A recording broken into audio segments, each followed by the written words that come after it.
So let's start. सबसे पहला शब्द है टेनेट। टेनेट मतलब होता है कोई आपका ओपिनियन, जो आप सोचते हैं, या आपका कोई भरोसा किसी चीज पर, या कोई सिद्धांत जो आप काफी समय से मान रहे हैं, या आप किसी प्रोफेशनल ग्रुप का हिस्सा हो सकते हैं, इस वजह से आप उसमें विश्वास रखते हैं। फॉर एग्जाम्पल, कई आदिवासी ये सोचते हैं कि अगर वो लाल रंग का धागा पहनेंगे तो उससे उनकी उम्र बढ़ेगी। ये उनका एक टेनेट है, यानी एक उनका प्रिंसिपल है, एक विश्वास यानी बिलीफ है। फॉर एग्जाम्पल, आइडल वर्शिप बोलते हैं मूर्ति पूजा को। आइडल वर्शिप एक इंपॉर्टेंट टेनेट है हिंदू धर्म का, यानी कि एक इंपॉर्टेंट तरीका है, इंपॉर्टेंट विश्वास है, या एक इंपॉर्टेंट सिद्धांत है। सो आई होप ये आपको क्लियर हो कि idol worship is an important tenet of Hindu religion. इस तरह से आप अपने खुद के भी कोई भी सेंटेंस बना सकते हैं। फॉर एग्जाम्पल, विजिटिंग हज is one important tenet of Islam religion. हज की यात्रा करना इस्लाम धर्म का एक इंपॉर्टेंट टेनेट है। इसी तरह से अगर कोई कैथोलिक है तो वो रोम में जरूर जाएगा, वो एक इंपॉर्टेंट टेनेट है। इस तरह से आप बहुत सारे शब्द बना सकते हैं, जब भी कोई शब्द देखें उससे मिलते जुलते, और इसका उपयोग भी आपको डेली लाइफ के अंदर करना है। अगला शब्द है पेक्यूलियर। पेक्यूलियर का मतलब होता है जो नॉर्मल से हटके हो, यानी असाधारण। पेक्यूलियर को बोलते हैं असाधारण, जो साधारण ना हो, जो इसका एक अलग अंदाज हो। जैसे for example, Rajinikanth ji has a peculiar style and this makes him successful. Rajinikanth ji का एक खास अंदाज है, यानी वो साधारण नहीं है, वो खास है। तो पेक्यूलियर को आप खास या असाधारण के तौर पर यूज कर सकते हो, और इसका मतलब है कुछ हटके। अगला शब्द है रिपील। रिपील का मतलब है कोई चीज कैंसिल करना। जैसे फॉर एग्जाम्पल, आज ही सुप्रीम कोर्ट ने दिल्ली में चलने वाली जो गाड़ियां हैं उनको कैंसिल कर दिया है। इसके लिए आप जनरली ये शब्द किस सेंस में यूज होता है, रिपील। जैसे फॉर एग्जाम्पल, अगर सरकार कोई पुराना कानून बंद कर दे, उसको कैंसिल कर दे, तो यानी कि वो रिपील कर रही है। जैसे अभी अभी नेगोशिएबल इंस्ट्रूमेंट्स एक्ट 1881 का, उसको रिपील किया गया है कैबिनेट द्वारा। या सती प्रथा को अंग्रेजों ने बंद किया था, so sati system was repealed, the practice of sati was abolished या रिपील्ड बाय द ब्रिटिशर्स। इसके लिए एबॉलिश वर्ड भी यूज कर सकते हैं, हालांकि एबॉलिश वर्ड एक थोड़ा सा डिफरेंट सेंस में आता है।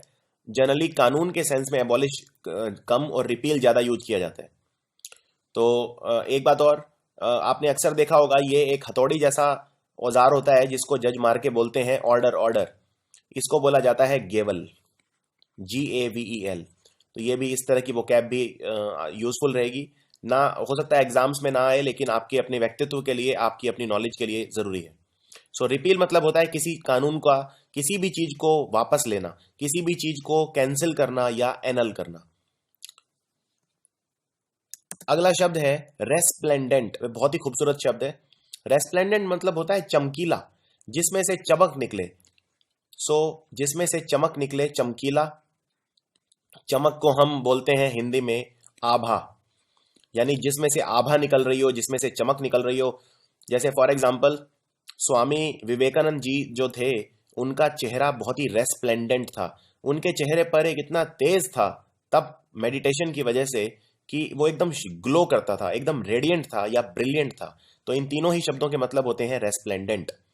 सो for example, I find his novel a resplendent gem among the others written this year.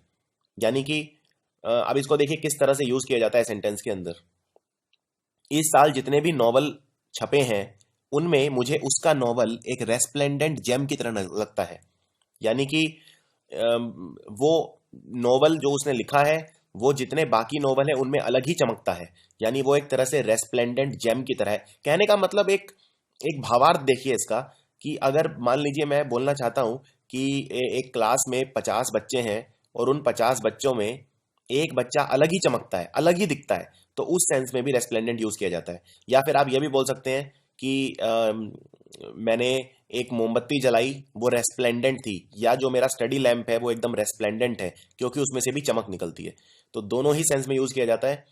अगर किसी पर्सन की कोई अच्छी क्वालिटी दिखानी है तो भी रेस्प्लेंडेंट बोल सकते हैं। जैसे कई बार आपने सुना होगा बोलते हुए कि अगर कोई स्टूडेंट बहुत ही तेज है पढ़ाई में तो बोलते हैं कि वो बहुत ब्राइट है। अब वैसे तो ब्राइट मतलब होता है जहाँ पे रोशनी बहुत ज्यादा होती है, लेकिन कहने का मतलब उस बच्चे में, बच्चा ब्राइट है यानी बच्चे में से रोशनी निकल रही है, यानी बच्चे में से तेज निकल रहा है, बच्चा एक अलग है, बच्चे का टैलेंट दिखाने के लिए ये शब्द यूज किया जाता है। तो इसी तरह रेस्प्लेंडेंट नॉर्मल वे में भी यूज कर सकते हो आप, और किसी पर्सन के लिए, किसी वस्तु के लिए भी यूज कर सकते हो। अगला शब्द है डिसेंट। पहले तो मैं ये बता दूं, इसको डिसेंट को इस डिसेंट से कंफ्यूज मत करना, ये एक बहुत बड़ी गलती करते हैं लोग। इस तरह के शब्दों को बोला जाता है होमोनिम्स। होमोनिम्स मतलब अगर कोई शब्द सुनने में बिल्कुल एक जैसे साउंड करते हैं तो उन्हें बोला जाता है होमोनिम्स। जैसे डिसेंट और डिसेंट सुनने में बिल्कुल एक जैसे हैं, लेकिन लिखने में जमीन आसमान का फर्क है। पहले तो मैं ये बता देता हूं, जो ये शब्द है डिसेंट, इसका मतलब क्या है। डिसेंट बोलते हैं ढलान को। जब कोई चीज नीचे उतरती है तो उसको बोलते हैं डिसेंट। डिसेंट यानी ढलान। जैसे फॉर एग्जांपल इसमें ये एरोप्लेन नीचे उतर रहा है, यानी एरोप्लेन डिसेंट कर रहा है। इसी तरह जरूरी नहीं है कि कोई फिजिकल चीज ऊपर उतरे। जैसे फॉर एग्जांपल मेरा कैरियर ढलान पर है, यानी कि मेरे को बहुत ही नुकसान हो रहा है कैरियर के अंदर, या फिर ऑफिस के अंदर मेरा मेरा डिमोशन हो रहा है, यानी कि मैं खो रहा हूं बहुत ज्यादा अपना, मैं पद खो रहा हूं, अपनी काबिलियत खो रहा हूं, यानी मेरा डिसेंट हो रहा है। और अगर आप कहेंगे कि मेरा प्रमोशन हो रहा है तो आप कहेंगे मेरे कैरियर का एसेंट हो रहा है। एसेंट मतलब ऊपर की तरफ जाना। तो ये एक दूसरे के एंटोनिम्स हैं। डिसेंट मतलब नीचे जाना और एसेंट मतलब ऊपर आना। तो फॉर एग्जाम्पल अगर मैं ये कोई पहाड़ बनाता हूं तो आप यहां ऊपर जा रहे हैं तो ये एसेंट है, और अगर आप नीचे आ रहे हैं तो ये डिसेंट है। और DISSENT, इस डिसेंट का मतलब कुछ और होता है। इस डिसेंट का मतलब होता है अगर आप किसी की बात नहीं मानते, किसी से डिसअप्रूव करते हैं, किसी के विचारों से असहमत होते हैं और उसके खिलाफ आप बगावत करते करते हैं, तो उसे बोलते हैं डिसेंट। जैसे फॉर एग्जांपल आजकल जो संसद है उसको ब्लॉक किया जा रहा है, कांग्रेस के मेंबर्स डिसेंट कर रहे हैं, रोज किसी ना किसी बात पर बहाना बनाकर वो संसद में डिसेंट शो करते हैं अपना, यानी दूसरे के खिलाफ अपनी असहमति दर्शाते हैं। तो डिसेंट का मतलब होता है दूसरे से असहमति दिखाना किसी भी रूप में, और इस डिसेंट का मतलब होता है ढलान। इसके अलावा एक और मिलता जुलता शब्द है, हालांकि बहुत ही कॉमन शब्द है, वो है डिसेंट। डिसेंट मतलब होता है शरीफ आदमी, बहुत ही सज्जन किस्म का आदमी होता है जो। जैसे फॉर एग्जाम्पल बोलते हैं वो तो बहुत डिसेंट आदमी है। डिसेंट मतलब बहुत ही शरीफ, बहुत ही ईमानदार, बहुत ही सज्जन किस्म का आदमी। तो ये तीन अलग अलग शब्द हैं, डिसेंट, डिसेंट और डिसेंट। अगला शब्द है इंटेरिम। इंटेरिम का मतलब होता है टेम्परेरी। टेम्परेरी थोड़े समय के लिए या प्रोविजनल रूप से। इंटरवीनिंग।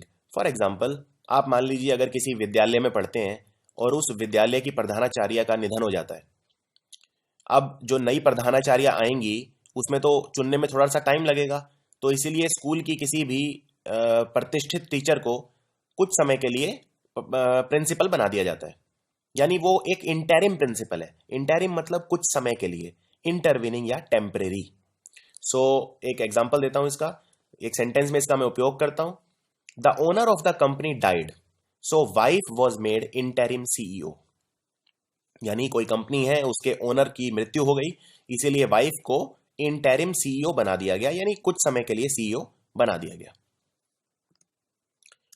अगला शब्द देखते हैं अगस्त। अगस्त, ये अगस्त महीना नहीं है, वैसे अगस्त महीने की स्पेलिंग भी बिल्कुल सेम होती है। और इस अगस्त का मतलब होता है बहुत ही सम्मानजनक, जिस या बहुत ही ज्यादा प्रतिष्ठित, जिसका बहुत ज्यादा इज्जत हो, बहुत ज्यादा सम्मान हो, या जो बहुत ही ज्यादा इंप्रेसिव हो, जिसका एक बहुत अच्छा इंप्रेशन हो, उसको बोलते हैं अगस्त। जैसे कई बार आपने नेताओं को बोलते हुए सुना होगा कि मैं इस अगस्त जगह पर भाषण देके बहुत ही खुश हूं। कहने का मतलब, जैसे अगर कोई नेता मान लीजिए दिल्ली इंदिरा गांधी स्टेडियम के अंदर भाषण दे रहा है, इंदिरा गांधी इंडोर स्टेडियम के अंदर, तो कई बार ऐसे बोलता है वो कि इन दिस ऑगस्ट ऑडिटोरियम। कहने का मतलब कि इस प्रतिष्ठित सभा में, इस तरह से अक्सर ये सुना जाता है शब्द। तो मैं एक सेंटेंस में इसका उपयोग करता हूं। She trembled with anticipation at the thought of being in the presence of such an august personage as the Queen of England। कहने का मतलब कोई लेडी है, वो ये है इंग्लैंड की रानी जिनका नाम है क्वीन एलिजाबेथ, और ये एक बहुत ही ऑगस्ट पर्सनैलिटी है, इनका ऑगस्ट पर्सोनाज है, बहुत ही सम्मानित पर्सनैलिटी है, बहुत ही इंप्रेसिव पर्सनैलिटी है। तो सेंटेंस का मतलब ये है कि वो क्वीन एलिजाबेथ की कंपनी में होने की आशंका से ही बहुत ज़्यादा एंशियस हो गई, नर्वस हो गई। मान लीजिए अगर मैं आपको बोलता हूं कि कल आप क्वीन एलिजाबेथ से मिलने वाले हैं, या मान लीजिए कल मैं बोलता हूं कि आप नरेंद्र मोदी भारत के प्रधानमंत्री से मिलने वाले हैं, तो आप कैसा महसूस करेंगे? आपको पूरी रात नींद ही नहीं आएगी कि मैं इतने प्रतिष्ठित, इतने ऑगस्ट पर्सन से मिल रहा हूं। ये सोच सोच के आप बिल्कुल स्ट्रेस में रहेंगे, ये सोच सोच के आप नर्वस हो जाएंगे। तो इसका मतलब ये बोलते हैं ऑगस्ट, यानी रेस्पेक्टेड एंड इंप्रेसिव। अगला शब्द होता है पेरिल। पेरिल मतलब होता है खतरा या रिस्क, जिस काम में रिस्क होता है या थ्रेट होता है। इसीलिए एक इडियम भी बोला जाता है, एक मुहावरा, कि do it at your own peril. At your own peril मैं लिख देता हूं यहां पे, आपका एक इडियम भी कवर हो जाएगा। At your own peril. At your own peril का मतलब होता है एट योर ओन रिस्क, यानी ये काम भाई आप अपने रिस्क पे करो। फॉर एग्जाम्पल, अगर मान लीजिए आपको गाड़ी चलानी नहीं आती और आप अपने मित्र से जिद करते हैं कि क्या मैं गाड़ी चला सकता हूं, तो आपका मित्र कहेगा okay you can drive but at your own peril, मैं तुम्हारे साथ नहीं आऊंगा, तुम चला लो लेकिन अपने रिस्क पे चलाओ। सो फॉर एग्जाम्पल, ये खतरे के लिए पेरिल शब्द यानी हम यूज करते हैं जहां रिस्क है। ये जो फोटो है ये आप समझते ही होंगे किसकी है, ये है आतंकवादी दाऊद इब्राहिम, और ये भी काफी खतरनाक है। सो एक मैं सेंटेंस में यूज करता हूं, I told him to go to the court at his own peril. तो फॉर एग्जाम्पल, अगर कोई दाऊद के खिलाफ गवाही दे रहा है, तो सेंटेंस है कि मैंने उसे कहा कि कोर्ट जाओ एट योर ओन पेरिल, यानी अपनी रिस्क पे जाओ। सो पेरिल मतलब होता है खतरा या रिस्क। अगला है एफ्लुएंट। ये शब्द बहुत बार रिपीट हो चुका है। एफ्लुएंट मतलब होता है बहुत ही धनी, बहुत ही रिच आदमी, जिसके पास बहुत ज्यादा पैसा है, बहुत ज्यादा धन है। तो फोटो में है भारत के सबसे अमीर आदमी Mukesh Ambani. So it is duty of the affluent to help the poor. तो इस सेंटेंस में इसका मैंने यूज किया है शब्द का। इसका मतलब ये है कि जो अमीर है उसका ये दायित्व बनता है, उसकी ड्यूटी बनती है कि वो गरीब की हेल्प करे। अगला है सर्वाइल। ब्यूटीफुल वर्ड, बहुत ही अच्छा शब्द है सर्वाइल। सर्वाइल के लिए मैं एक शब्द और लिखना चाहूंगा और वो है ऑब्सीक्वियस। ऑब्सीक्वेस शब्द भी पूछते हैं और सर्वाइल भी पूछते हैं, दोनों का मतलब एक ही है। ये उस तरह का व्यक्ति होता है जो लाइफ में आगे बढ़ने के लिए या किसी को खुश करने के लिए किसी के जूते चाटने तक को तैयार होता है। जूते चाटना एक एनालॉजी है, इसका असली में ये मतलब नहीं है कि आप किसी के जूते चाट रहे हैं। कहने का मतलब बहुत ज्यादा जो जरूरत से ज्यादा तारीफ करना किसी की, मक्खन लगाना किसी को, किसी के लिए कुछ भी कर जाना, उसकी किसी की झूठी तारीफ करते रहना। जैसे आपने देखा होगा कि जो कांग्रेस के कुछ पॉलिटिशियंस हैं वो पूरे टाइम गांधी परिवार की तारीफ करते रहते हैं, झूठी तारीफ करते रहते हैं, चाहे उन्हें अंदर से पता हो कि वो किसी लायक नहीं है। कहने का मतलब जरूरत से ज्यादा तारीफ करना, मक्खन लगाना, इस तरह का जो पर्सन होता है उसको बोलते हैं सर्वाइल। सर्वाइल वर्ड बना है सर्वेंट से। अब मान लीजिए अगर आपका कोई सर्वेंट है तो वो क्या करेगा, आपको खुश करने की कोशिश करेगा, आपकी तारीफ करेगा। तो सर्वेंट से वर्ड बना सर्वाइल, और इसके लिए एक और बहुत अच्छा शब्द है obsequious. So he bowed his head in a servile manner. कहने का मतलब उसने उसके आगे सर झुकाया एक सर्वेंट की तरह, एक सर्वाइल मैनर में। So remember this word. अगला शब्द है एडेप्ट। एडेप्ट मतलब होता है किसी काम में कोई बहुत ज्यादा अच्छा हो, बहुत ज्यादा निपुण कुशल हो। जैसे फॉर एग्जांपल उस्ताद जाकिर हुसैन तबला बजाने में बहुत ही ज्यादा माहिर हैं, इनमें तबले का जो इल्म है वो बहुत ही शानदार है।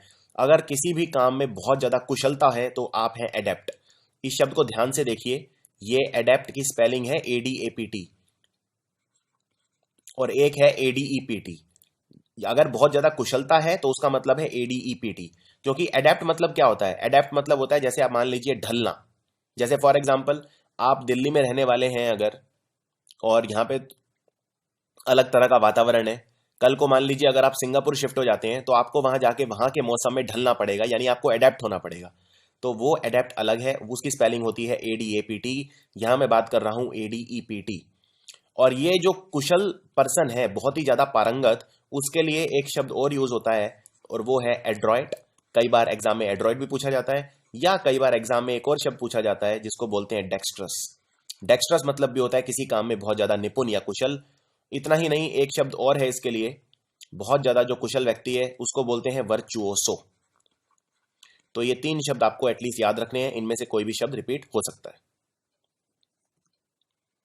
अगला है गार्निश करना। गार्निश करना मतलब किसी चीज को सजाना। जैसे फॉर एग्जाम्पल उसने केक स्ट्रॉबेरी के फल से सजा दिया, यानी he garnish the cake with strawberries. तो गार्निश मतलब किसी चीज को सजाना या डेकोरेट करना। अगला है पग्नेशियस। पग्नेशियस वो व्यक्ति होता है जो छोटी सी बात पे झगड़ा करने के लिए उतारू हो जाता है, जिसको बहुत जल्दी गुस्सा आ जाता है, बहुत जल्दी जो क्रोधित हो जाता है, बहुत जल्दी बहस करना स्टार्ट कर देता है। हल्का सा बस उसे छेड़ने की जरूरत है और वो एकदम से बहस करना स्टार्ट कर देगा। इस तरह के पर्सन को बोलते हैं पग्नेशियस। सो मैंने एक सेंटेंस भी यूज किया है। After Paddy had been at the bar drinking for a few hours, he became extremely pugnacious and offered to fight the local priest. So paddy नाम का जो व्यक्ति है उसने बहुत ज़्यादा शराब पी ली थी और उसके बाद वो बहुत ज़्यादा पग्नेशियस हो गया और वहाँ का जो पुजारी है उससे लड़ने लगा। सो पग्नेशियस मतलब बहुत ही जल्दी लड़ाई पे जो उतारू हो जाए। इसके लिए एक और बहुत अच्छा शब्द है, थोड़ा सा कठिन है लेकिन आई एम श्योर आप ये से कर पाएंगे, और वो शब्द है कैंटन केरस। जैसे फॉर एग्जाम्पल अगर मैं बोलता हूं कि मेरा जो नेबर है वो बहुत ही कैंटन केरस है। कैंटन केरस मतलब भी होता है पग्नेशियस, यानी झगड़े पे उतारू। अगला शब्द है सॉलिटेरी। सॉलिटेरी का मतलब होता है अकेला, बिल्कुल अकेला। जैसे ये पर्सन है, ये जेल में है इस वक्त, तो ये बिल्कुल सॉलिटेरी है। और अकेलेपन को बोलते हैं सॉलिट्यूड। तो ये 2 अलग अलग शब्द हैं। और एक शब्द और बताता हूं आपको बहुत अच्छा, वो शब्द है सोलिलोक्वाए। सोलिलोक्वाए मतलब अपने आप से बातें करना। देखिए ये तीनों के तीनों शब्द बने हैं सोलो से। सोलो मतलब अकेला। फॉर एग्जाम्पल आपने अक्सर सुना होगा सोलो परफॉर्मेंस। सोलो परफॉर्मेंस मतलब जो अकेला परफॉर्मेंस होता है। अगर कोई मान लीजिए स्टेज पे सोलो डांस कर रहा है, सोलो डांस मतलब अकेला डांस, एक ही व्यक्ति जब नाच रहा है तो वो सोलो डांस है। इसी तरह सोलो से वर्ड बना सॉलिटेरी। सॉलिटेरी यानी अकेला, और सॉलिट्यूड मतलब अकेलापन, और सोलिलोक्वाए यानी कि अपने आप से बातें करना, यानी अकेन आप सोलो हो। तो आप एग्जाम में ये शब्द आसानी से टैकल कर सकते हो सोलो की मदद से। एक मैंने सेंटेंस भी यहाँ पे लिखा है, he was kept in solitary confinement, यानी उसे अकेले में कैद कर लिया गया। सॉलिटेरी कन्फाइनमेंट एक बहुत बड़ी सजा है, खासकर अमेरिका में। भारत में उतनी ये सजा नहीं दी जाती, लेकिन अमेरिका में दी जाती है। वो दुश्मन जो देश के लिए हानिकारक हैं उनको फांसी की सजा ना देकर फांसी से भी बदतर सजा दी जाती है। उन्हें दिन में 24 में से 22 घंटे 23 घंटे बिल्कुल अकेला रखा जाता है। अगला है विलीफाई। नाउ विलीफाई का मतलब होता है किसी किसी के बारे में गंदा लिखना, गंदा बोलना, किसी को बदनाम करने की कोशिश करना। ये शब्द कहां से बना पहले वो देख लेते हैं। ये शब्द बना विलेन से। आप जानते हैं विलेन कौन होता है? पिक्चर के अंदर एक तो हीरो होता है और एक विलेन होता है। विलेन मतलब कोई खराब व्यक्ति। और अगर आप किसी को विलीफाई कर रहे हैं यानी आप उसे खराब प्रूव करने की कोशिश कर रहे हैं। और आप उसे खराब प्रूव करने की कोशिश कैसे करेंगे?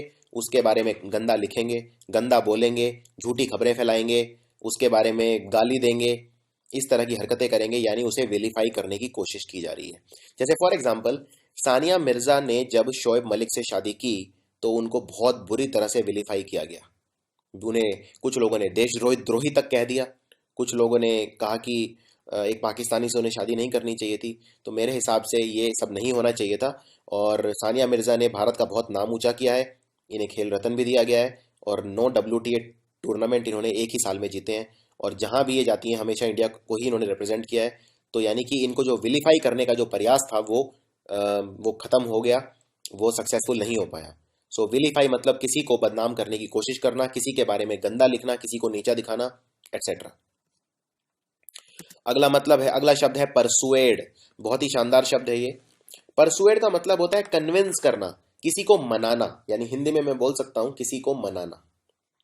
जैसे फॉर एग्जाम्पल, अगर आपको कुछ खरीदना है, अगर बच्चे को मान लीजिए खिलौना खरीदना है, तो वो अपनी मम्मी को परसुएड करने की कोशिश करेगा। या अगर बच्चे को मान लीजिए स्कूल से छुट्टी लेनी है, तो वो अपनी मम्मी को परसुएड करेगा कि जैसे आज स्कूल जाके कोई फायदा नहीं है, क्योंकि वहां पे सारी क्लासेस जो हैं, आई एम श्योर ये आपने भी बचपन में किया होगा। कभी आपका अगर स्कूल जाने का मन नहीं करता था, तो आप अक्सर अपनी मदर को बोलते थे कि स्कूल में आज कुछ नहीं होगा, स्कूल में सारे फ्री पीरियड हैं, या स्कूल में बहुत कम पढ़ाई होगी आज। यानी आप उन्हें ये सब बोल के परसुएड करने की कोशिश करते थे। जैसे यहाँ पे आप फोटो देखिए, इसमें दो वकील हैं, और ये दोनों वकील आपस में क्या कर रहे हैं, ये जज को परसुएड करने की कोशिश कर रहे हैं, जज को मनाने की कोशिश कर रहे हैं, कन्विंस करने की कोशिश कर रहे हैं। अगला शब्द है आउटरेजियस। ये थोड़ा सा कठिन शब्द है।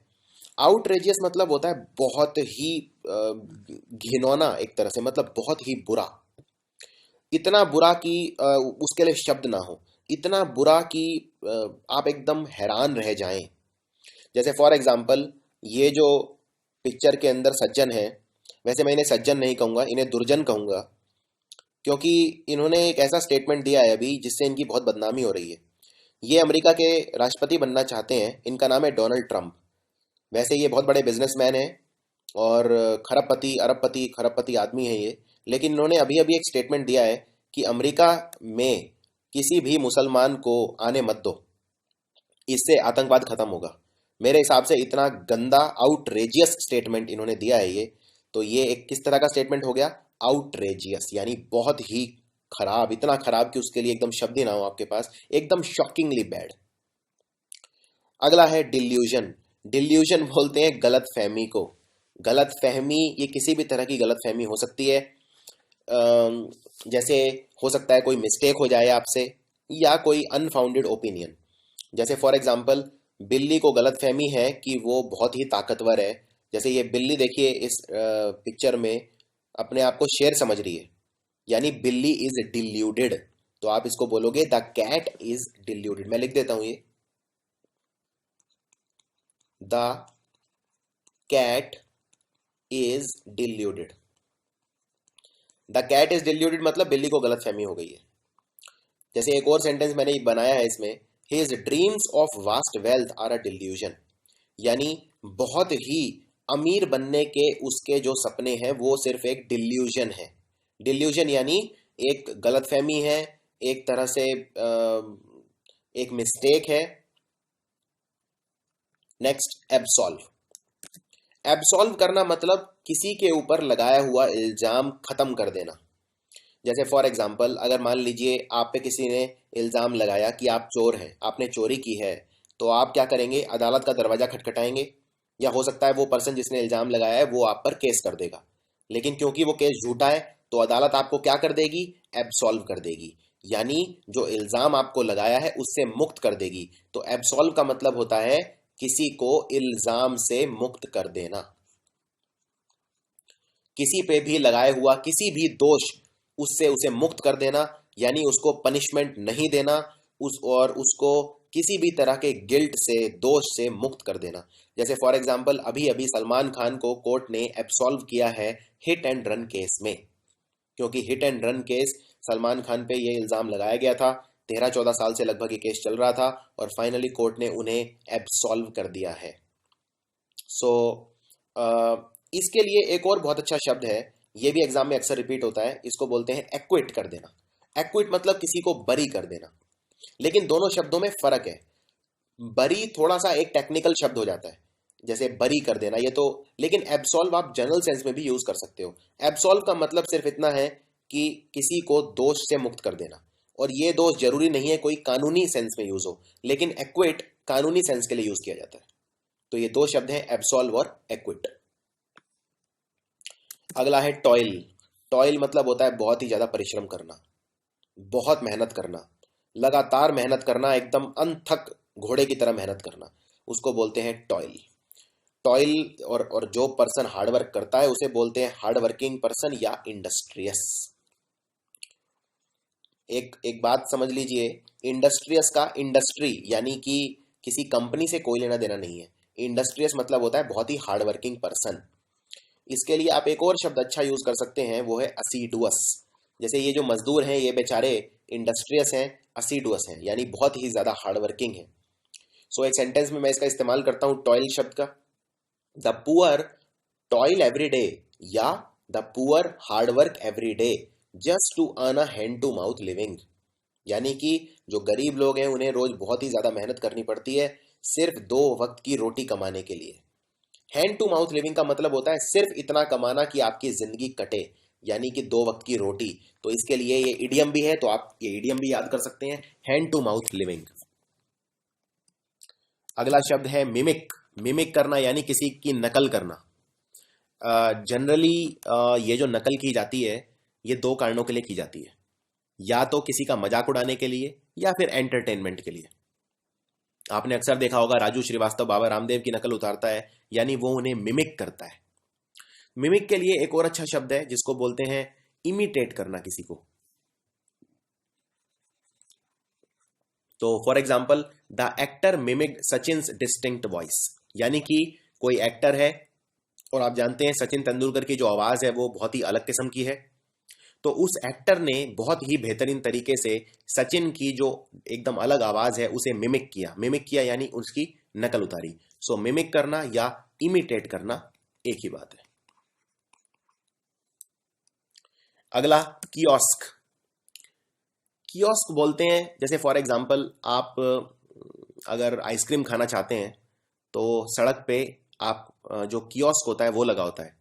जो ये आइसक्रीम गलियों में जा जाके बेचते हैं वो कियोस्क है एक तरह का।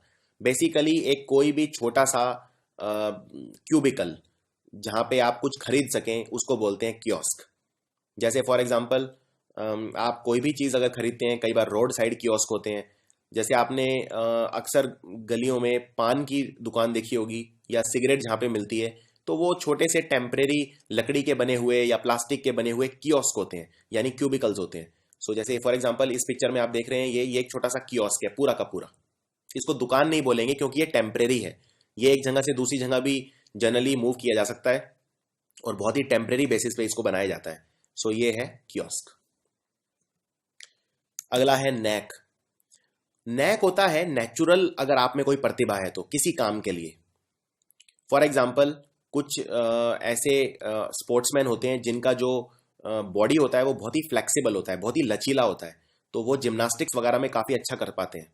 यानी उनके अंदर एक वो नैक है।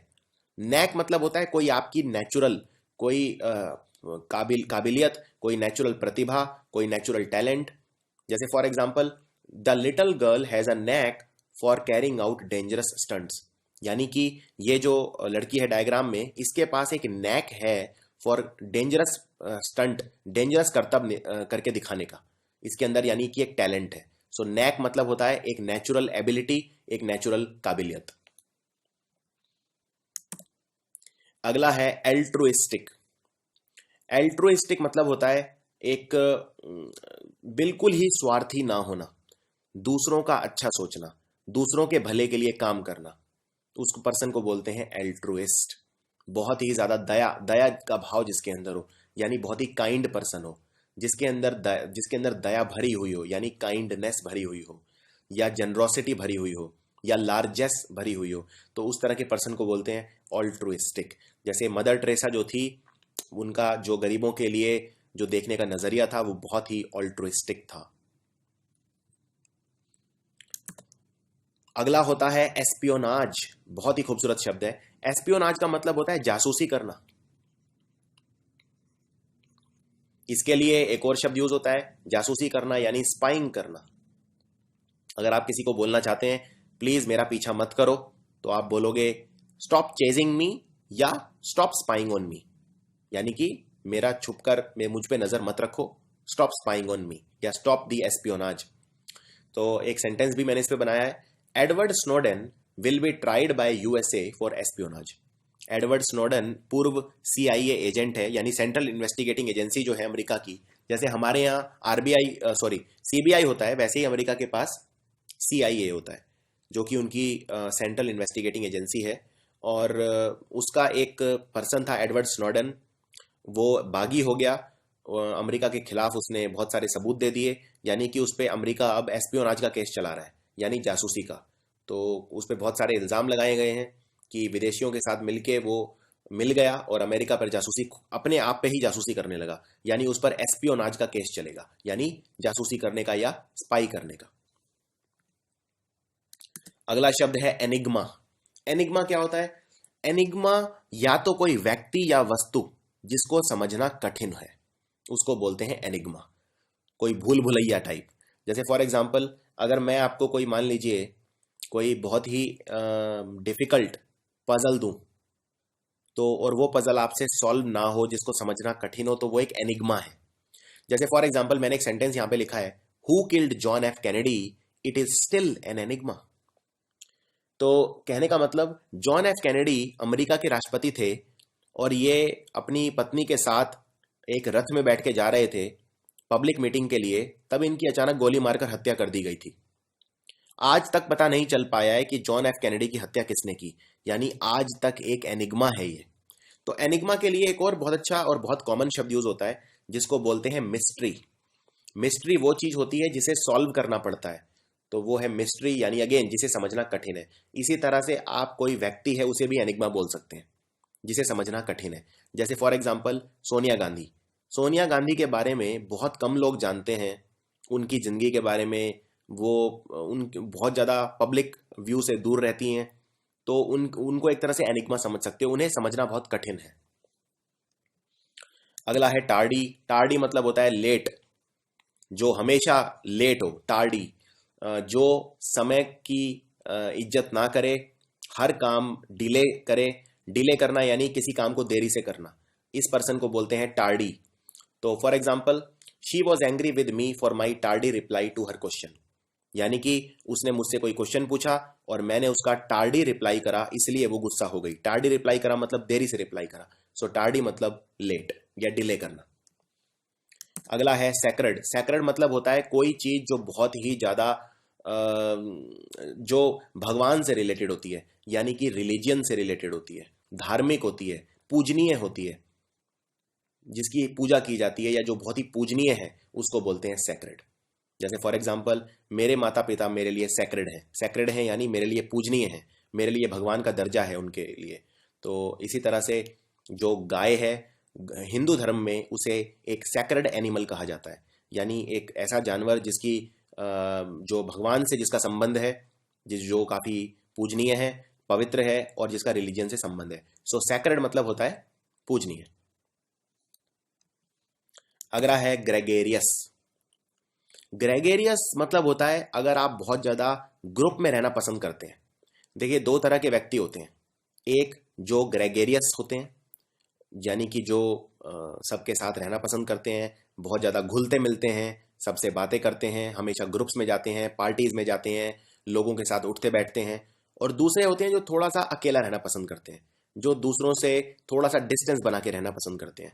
तो ग्रेगेरियस मतलब होता है वो जो बहुत ज्यादा ग्रुप्स में रहना पसंद करता है। जनरली वैसे जो लोग हैं वो ग्रुप्स में ही रहना पसंद करते हैं, इसलिए बोला जाता है, ये कहावत भी है, man is a gregarious animal, यानी आदमी समाज के बिना नहीं जी सकता। ग्रुप में रहना उसकी एक आदत भी है और मजबूरी भी। अगला शब्द है फोमेंट। फोमेंट मतलब होता है किसी को भड़काना। किसी को भड़काना, किसी को कोई आग लगाना। आग लगाने से मतलब है कि भड़काना। जैसे फॉर एग्जांपल, अगर मैं बोलता हूं कि किसी पर्सन को कि दो लोगों के बीच में आग मत लगाओ। आग मत लगाओ मतलब उनमें लड़ाई मत करवाओ, उनको भड़काओ मत, यानी फोमेंट मत करो। फोमेंट मतलब प्रोवोक करना, इंस्टिगेट करना या इंसाइट करना। तीनों ही शब्द एग्जाम के लिए काफी इंपॉर्टेंट है। For example, the politician incited a riot for petty political gains, यानी कि कोई राजनीतिक है, कोई पॉलिटिशियन है, उसने दंगे भड़काए राजनीतिक फायदे के लिए। So the politician incited a riot for petty political gains. अगला शब्द है इंडिजिनस। इंडिजिनस का मतलब होता है जिसका संबंध हमारे अपने खुद के देश से हो या किसी एक खास जगह से हो, उसको बोलते हैं इंडिजिनस। इंडिजिनस का मतलब उसी देश का, यानी इसके लिए ये शब्द काफी कॉमन है, ये आपने जरूर सुना होगा, नेटिव। नेटिव यानी उसी देश का, जो उसी देश का ओरिजिनल या तो कोई वस्तु है या कोई पर्सन है, उसको बोलते हैं indigenous. For example, Prithvi missile is India's only indigenous missile, यानी कि ज्यादातर मिसाइल आप जानते हैं हमने रशिया की मदद से बनाई है, लेकिन पृथ्वी मिसाइल ऐसी है जो भारत ने खुद बनाई है, यानी ये भारत की इंडिजिनस मिसाइल है। इंडिजिनस मतलब इसका संबंध हमारे खुद के देश से है, ये हमारी एकदम नेटिव मिसाइल है, ओरिजिनल हमारी मिसाइल है। सो इंडिजिनस मतलब belonging to one particular place, your own place या नेटिव। अगला है बैफल्ड। बैफल्ड मतलब कंफ्यूज हो जाना या पजल हो जाना, बहुत ही कंफ्यूज हो जाना। सो फॉर एग्जाम्पल, उसका जो मैथमेटिक्स का सवाल था उससे मैं एकदम बैफल हो गया। बैफल यानी एकदम कंफ्यूज हो गया, मुझे समझ में ही नहीं आया कि मैं वो क्वेश्चन को सॉल्व कैसे करूं। सो आई वॉज बैफल्ड। अगला शब्द है एमनेस्टी। एमनेस्टी मतलब होता है अगर किसी को सजा हो चुकी है, ये डिसाइड हो चुका है कि उसे सजा देनी है और आप उसको माफ कर दें, यानी कि उसे ऑफिशियल पार्डन दे दें या उस पर दया का भाव दिखाएं। जैसे फॉर एग्जाम्पल, अगर किसी को सजाए मौत हो गई है, किसी को फांसी लगने की सजा सुना दी है कोर्ट ने, और प्रेसिडेंट के पास ये पावर होती है कि वो उस सजा को कम कर सकता है, यानी वो प्रेसिडेंट उस ताकत का इस्तेमाल करके फांसी की सजा से उसे उम्र कैद कर सकता है, तो वो एक तरह से एमनेस्टी कर रहा है। एमनेस्टी करना यानी किसी की सजा को कम करना, उस पर दया का भाव दिखाना या उसे पूरी तरह से माफ कर देना। So for example, the president of Tanzania has declared an amnesty for all political prisoners, यानी कि तंजानिया के जो राष्ट्रपति हैं उन्होंने जितने भी पॉलिटिकल प्रिजनर्स हैं उनको एमनेस्टी ग्रांट कर दी है। अगला है फ्लाउट। फ्लाउट मतलब होता है कानून तोड़ना, कानून के प्रति कोई सम्मान ना होना, तो ये है फ्लाउट। इस शब्द को आप एक और शब्द से कंफ्यूज कर सकते हैं, फ्लॉन्ट से। फ्लॉन्ट मतलब होता है दिखावा करना, बहुत ज्यादा शो ऑफ करना, कि मेरे पास कोई बहुत ज्यादा, अगर किसी के पास धन है तो वो उसको फ्लॉन्ट करेगा, किसी के पास अगर बहुत ज्यादा खूबसूरती है तो वो उसे फ्लॉन्ट करेगा। इसी तरह से फ्लॉन्ट करना यानी दिखावा करना, लेकिन फ्लाउट करना यानी कानून तोड़ना, कानून के प्रति सम्मान का भाव ना रखना, यानी कानून को डिसरिगार्ड करना। रिगार्ड मतलब सम्मान, डिसरिगार्ड मतलब कानून के प्रति सम्मान ना दिखाना। सो for example, Delhi police has increase the fine for those who flout the rules, यानी दिल्ली पुलिस ने उन लोगों के लिए फाइन बढ़ा दिया है जो कानून को तोड़ते हैं। अगला है टेनेशियस। टेनेशियस मतलब होता है किसी चीज के प्रति बहुत ही फर्म होना, यानी किसी चीज को आसानी से छोड़ना नहीं, किसी चीज को कंटिन्यूसली करते रहना, किसी चीज के लिए संघर्ष करते रहना। जैसे for example, there has been tenacious local opposition to the new football stadium, यानी कि नया फुटबॉल स्टेडियम ना बने इसके लिए सारे लोग इकट्ठा होकर जंग कर रहे हैं, यानी बगावत कर रहे हैं, यानी कि वो इस मुद्दे को छोड़ ही नहीं रहे, वो इस मुद्दे को जाने ही नहीं दे रहे, यानी कि उन्होंने इसे बहुत ही जब्त करके एकदम पकड़ा हुआ है, बहुत ही तेजी से पकड़ा हुआ है। फॉर एग्जाम्पल, अगर मैं बोलता हूं कि मैंने जो देश का झंडा है उस पे मेरी एक टेनेशियस ग्रिप है, टेनेशियस मतलब यानी कि मैंने बहुत उसे पूरे अच्छे से जकड़ के पकड़ा हुआ है, यानी मैं उस चीज को छोड़ ही नहीं रहा, किसी चीज को पकड़े रहना, उसे छोड़ना नहीं, उसको बोलते हैं टेनेशियस। सो ये एक इंपॉर्टेंट शब्द है और थोड़ा सा कठिन है। अगला है सीडेंट्री। सीडेंट्री मतलब होता है अपना पूरा टाइम एक ही जगह पे बैठे रहना, कोई काम ना करना, कोई एक्टिविटी नहीं करना, बिल्कुल लेजी होना, बहुत ही ज्यादा आलसी होना और अपना पूरा का पूरा समय एक ही जगह पे बिता देना, उसको बोलते हैं सीडेंट्री लाइफस्टाइल। तो sedentary lifestyle is responsible for diseases such as diabetes. Diabetes का एक बहुत बड़ा कारण है सीडेंट्री लाइफस्टाइल, यानी एक ऐसा लाइफस्टाइल जिसमें आप बिल्कुल भी एक्सरसाइज नहीं करते, जिसमें आप सिर्फ एक ही जगह पर पड़े रहते हो। अगला है पुट्रिड। पुट्रिड का मतलब होता है कोई चीज सड़ जाना, सड़ना। अगर आप किसी सेब को छोड़ देंगे 7 दिन तो वो प्यूट्रिड हो जाएगा, यानी डीके हो जाएगा या रॉट हो जाएगा। तो रॉट का मतलब भी होता है सड़ना और प्यूट्रिड का मतलब भी होता है सड़ना। So for example, he saw a putrid apple under his pillow, यानी उसने अपने तकिए के नीचे एक सड़ा हुआ सेब देखा। अगला है प्रोक्रेस्टिनेट करना। ये one of the most important words है, इस पे आपको खास ध्यान देना है। प्रोक्रेस्टिनेट करना यानी किसी चीज को टालते रहना। फॉर एग्जाम्पल, आपको अगर कोई काम करना है तो आप कहेंगे कि मैं उसे कल करूंगा, फिर कहेंगे परसों, फिर एक हफ्ते बाद, यानी आप उसको क्या कर रहे हैं, पोस्टपोन करते जा रहे हैं या प्रोक्रेस्टिनेट करते जा रहे हैं। ये बहुत इंपॉर्टेंट वर्ड है। So I scored less marks because I kept on procrastinating and not preparing on time. मेरे कम नंबर आए परीक्षा में क्योंकि मैं पूरे टाइम प्रोक्रेस्टिनेट करता रहा और मैंने समय पे पढ़ाई नहीं की। अगला है स्केपगोट। स्केपगोट का मतलब होता है बलि का बकरा बना देना किसी को, यानी कि किसी पर्सन पे अगर ये इल्जाम लगाना कि तुमने गलत किया है और उसने असली में गलत नहीं किया, या हो सकता है गलत किया भी हो, लेकिन किसी और को बचाने के लिए उस पर इल्जाम लगा देना, यानी उसे बलि का बकरा बना देना। जैसे फॉर एग्जाम्पल, ये जो फोटो है ये है सुरेश कलमाड़ी का। सुरेश कलमाड़ी कांग्रेस सरकार के एमपी रह चुके हैं और इन पे कॉमनवेल्थ खेलों में करोड़ों रुपए के जो गबन करने का आरोप है। करोड़ों रुपया इन्होंने स्कैम किया, खा गए। अब इनको ऐसा नहीं है ये सिर्फ यहीं तक ये कहानी रुकेगी, इनके ऊपर भी बहुत सारे लोग हैं जिन्होंने पैसा खाया, लेकिन सिर्फ कलमाड़ी साहिब जेल में है। और वो जेल में क्यों है? क्योंकि उन्हें स्केपगोट बना दिया गया है। स्केपगोट यानी दूसरे लोगों को बचाने के लिए सारे इल्जाम इन्होंने अपने ऊपर ले लिए हैं, यानी ये एक स्केपगोट बन गए हैं। स्केपगोट मतलब इन पे पूरा ब्लेम डाल दिया गया है जो भी रॉन्ग चीजें हुई हैं उनके लिए। सो स्केपगोट मतलब बलि का बकरा। अगला है पोच। पोच करना के दो मतलब होते हैं। एक तो पोच का मतलब होता है किसी जानवर को मार देना, किसी जानवर का शिकार करना जिसको मारने की परमिशन नहीं हो, या किसी और की जमीन में। जैसे फॉर एग्जाम्पल, आपने दक्षिण अफ्रीका में एक बहुत ही फेमस नेशनल पार्क है जिसका नाम है क्रूगर नेशनल पार्क। तो क्रूगर नेशनल पार्क में जितने भी राइनो या शेर होते हैं उनकी पोचिंग की जाती है, बहुत ज्यादा पोचिंग की जाती है, यानी उनका शिकार किया जाता है अनुमति के खिलाफ। उसको बोलते हैं पोचिंग, यानी किसी भी जानवर को बिना परमिशन के मार देना, वो पोचिंग करना। और पोचिंग का एक मतलब और होता है। पोचिंग का मतलब होता है अगर आप किसी पर्सन को किसी दूसरी जगह से जहां वो काम करता है अपनी जगह कन्विंस कर लेते हो अपने साथ काम करने के लिए। जैसे मान लीजिए आपने कोई हॉस्पिटल खोला, अब हॉस्पिटल को चलाने के लिए आपको अच्छे डॉक्टर्स की जरूरत है, तो आप क्या करोगे, आपके जो बाजू में हॉस्पिटल है वहां से डॉक्टर तोड़ लोगे ज्यादा पैसे देकर।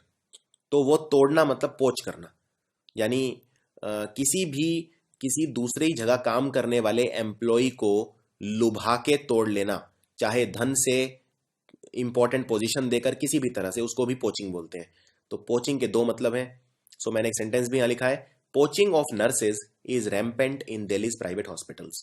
आप जानते हैं भारत में नर्सेज की बहुत ज्यादा कमी है, इसीलिए दिल्ली के जो प्राइवेट हॉस्पिटल्स हैं उनमें पोचिंग बहुत ज्यादा की जाती है। अगला है हम्बल। हम्बल का मतलब होता है बिल्कुल भी घमंड ना होना। बहुत ज्यादा टैलेंट होने के बावजूद बिल्कुल भी घमंड ना करना, बिल्कुल भी एरोगेंट नहीं होना, बिल्कुल भी अपने आप को, बिल्कुल अपने पैर हमेशा जमीन पे रखना, यानी कि मॉडेस्ट होना या मीक या हम्बल होना। इसके लिए अक्सर एक शब्द और यूज किया जाता है, वो है मीक, या मॉडेस्ट भी बोल सकते हैं। So having or showing a modest or low estimate of one's importance. So for example, Amitabh Bachchan किस तरह के पर्सन है? एक हम्बल पर्सन है। So Amitabh Bachchan is an honest and humble man despite his vast achievements. अगला है सेसेशन। सेसेशन मतलब होता है किसी चीज को रोक देना, किसी चीज को खत्म कर देना या रोक देना, उसको बोलते हैं cessation. So for example, banning automobiles will lead to cessation of pollutions. अगर आप ऑटोमोबाइल्स को बैन कर देंगे तो पॉल्यूशन सीज हो जाएगा, यानी उसका सेसेशन हो जाएगा। ये सेसेशन जो शब्द है ये बना है सीज से। सीज मतलब किसी चीज को रुक जाना। सो फॉर एग्जाम्पल, सिगरेट की जो सेल्स हैं वो सीज हो गई जब सरकार ने उनका दाम डबल कर दिया। और ये शब्द आप थोड़ा सा ध्यान से देखिए, सीज जो शब्द है ये दो तरह के होते हैं। एक होता है SEIZE, सीज।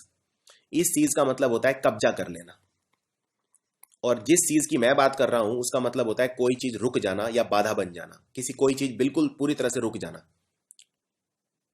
नाउ सीज का मतलब, SEIZE का मतलब है कब्जा कर लेना। फॉर एग्जाम्पल, पुलिस ने बहुत सारी शराब सीज कर ली, यानी कब्जा ली। जो अवैध शराब बेच रहे थे उनसे शराब सीज कर ली। सो दोनों शब्द अलग अलग हैं, इसमें आपको कंफ्यूज नहीं होना है। अगला है सॉलिसिट।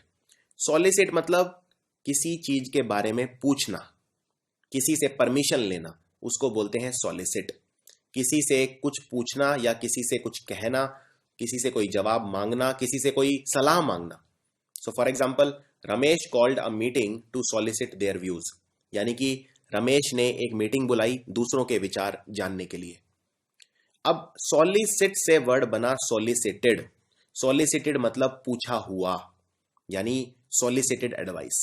फॉर एग्जाम्पल, अगर आप किसी को सॉलिसिटेड एडवाइस दे रहे हैं, यानी कि पूछी उसने आपसे और तब आप एडवाइस दे रहे हैं। लेकिन अगर मैं इसके आगे सॉलिसिटेड शब्द के आगे अन लगा दूं तो ये बन गया अनसॉलिसिटेड। और आप जानते हैं अंग्रेजी में अगर मैं किसी शब्द के आगे UN अन लगा देता हूं तो मतलब हो जाता है उल्टा। तो अनसॉलिसिटेड क्या हो गया? बिना पूछा हुआ। इसीलिए बोलते हैं कभी भी अनसॉलिसिटेड एडवाइस नहीं देनी चाहिए, यानी बिना मांगी हुई सलाह नहीं देनी चाहिए। सो अनसॉलिसिटेड मतलब नहीं पूछा हुआ। अगला है कंसील्ड। कंसील्ड मतलब छुपाया हुआ, सीक्रेट, हिडन। किसी चीज को छुपाया हुआ उसको बोलते हैं कंसील्ड। फॉर एग्जाम्पल, ये जो ऑफिसर है इसने हथियार छुपाया हुआ है पीछे, यानी कि इसने गन छुपाई हुई है, यानी कंसील करी हुई है। So this person has a concealed weapon. एक सेंटेंस और बताता हूं, the identity of the criminal was concealed till he was hanged, यानी उस कैदी की जो पहचान थी वो तब तक छुपाई गई जब तक उसे फांसी ना दी गई हो। फांसी देने के बाद ही उस कैदी के बारे में बताया गया, यानी आइडेंटिटी छुपाई गई उसकी जब तक उसे फांसी दी गई तब तक। अगला है अबेंडन करना। अबेंडन करना यानी किसी चीज का ख्याल रखना छोड़ देना, या किसी चीज को डेजर्ट कर देना। यहां डेजर्ट मतलब है किसी चीज का ख्याल रखना बंद कर देना, किसी चीज को छोड़ देना। फॉर एग्जाम्पल, किसी पर्सन ने इस पार्क के अंदर अपनी गाड़ी अबेंडन कर दी है। अबेंडन कर दी है यानी अब मेरा इस चीज से कोई लेना देना नहीं है, ये चीज मेरी नहीं है, मैं इसको छोड़ रहा हूं, यानी मैं इसे अबेंडन कर रहा हूं। सो for example, he abandoned his old parents after they scolded him for his wrongdoings। जैसे कई लोग हैं वो अपने बूढ़े माँ बाप को अबेंडन कर देते हैं, तो उस पर्सन ने अपने बूढ़े माँ बाप को अबेंडन कर दिया यानी छोड़ दिया जब उन्होंने उसको डांटा उसके बुरे कर्मों के लिए। अगला शब्द है इनफुरिएट। इनफुरिएट मतलब किसी को बहुत ज्यादा गुस्सा दिलाना, किसी को बहुत ज्यादा नाराज कर देना। तो for example, the teacher was infuriated by students article in the magazine, यानी कि जो टीचर है वो स्टूडेंट से बहुत ज़्यादा गुस्सा हो गई क्योंकि उसने एक आर्टिकल मैगजीन में छापा उनकी परमिशन के बिना, या कोई अश्लील आर्टिकल छापा। So the teacher was infuriated. Infuriated मतलब the teacher was very angry. अगला है लाउजी। लाउजी मतलब होता है बहुत ही खराब, बहुत ही बुरा। जैसे फॉर एग्जाम्पल, उस ABC एयरलाइंस की जो सर्विस है वो बहुत ही खराब है, तो आप बोलेंगे the service of the AB airlines is very lousy. अगला है एस्केटिसिज्म। बहुत ही अच्छा शब्द है, इस पे खास ध्यान देना है आपको। एस्केटिसिज्म शब्द बना है एस्केटिक से। एस्केटिक कौन होता है? एस्केटिक होता है जो सांसारिक सुखों को छोड़ देता है। ये एक ऐसा पर्सन होता है जो जिसका संसार से कोई लेना देना नहीं है, जो सुखों के पीछे कभी नहीं भागता। ये सेल्फ रिस्ट्रेन करता है, यानी अपने आप पे डिसिप्लिन लगाता है, बुरी चीजों में नहीं पड़ता, अपने आप को बुरे व्यसनों से, बुरी आदतों से दूर रखता है। तो ये कोई भी सांसारिक सुखों से दूर रहेगा। जनरली कोई एस्केटिक पर्सन होता है वो जंगलों में जाके रहता है, तपस्या करता है, या पेड़ों के पास रहता है, गुफाओं में रहता है, और बहुत ज़्यादा ईश्वर के प्रति आस्था रखता है, तप करता है, मेडिटेशन करता है। इस तरह के पर्सन को बोलते हैं एस्केटिक, और इस प्रोसेस को बोलते हैं एस्केटिसिज्म।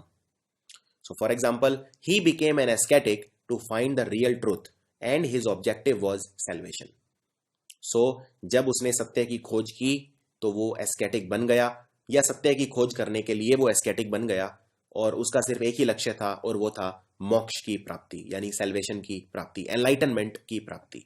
सो एस्केटिसिज्म मतलब सारे भौतिक सुख छोड़ देना और सही राह पर चलना। इसका एकदम उल्टा शब्द है हेडोनिज्म। हेडोनिज्म होता है अगर आप पूरे टाइम सुखों के पीछे भागते रहें तो उसको बोलते हैं हेडोनिज्म, और हेडोनिज्म जो पर्सन फॉलो करता है उसको बोलते हैं हेडोनिस्ट। हेडोनिस्ट मतलब अगर मैं इसको सीधे सिंपल शब्दों में बोलूं तो इसका मतलब होता है प्लेजर सीकर। प्लेजर मतलब होता है सुख, सीख करना यानी किसी चीज की खोज करना, किसी चीज के पीछे भागते रहना, यानी सुखों के पीछे पूरे टाइम भागते रहना, उसको बोलते हैं हेडोनिज्म। इस तरह का पर्सन बहुत ज्यादा व्यसनों में पड़ जाता है, शराब में, सिगरेट में, बहुत ही जो भी उसको सुख मिलेगा वो उस तरह का सुख वो लेगा। कोई उसके जीने का सिर्फ एक ही मकसद है और वो है सुख, बस। इस तरह के पर्सन के लिए एक और शब्द यूज किया जाता है और वो है डिबॉच। ये भी एक बहुत अच्छा शब्द है, और जो डिबॉच शब्द बना, ये शब्द बना डिबॉचरी से।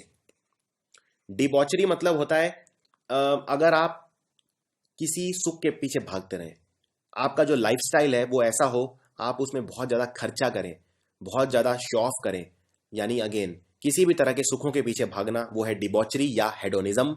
और इस तरह के पर्सन को बोलते हैं डिबॉच या हेडोनिस्ट। लेकिन इसका बिल्कुल उल्टा पर्सन है एस्केटिसिज्म। अगला है लाइसेंटियस। लाइसेंटियस मतलब होता है सेक्सुअली इमोरल या अनरिस्ट्रेन्ड, यानी कि जो अपनी सेक्सुअल भावनाओं को ना रोक सके उस पर्सन को बोलते हैं लाइसेंटियस। इस तरह के पर्सन के लिए एक और भी शब्द यूज होता है और वो है लचर।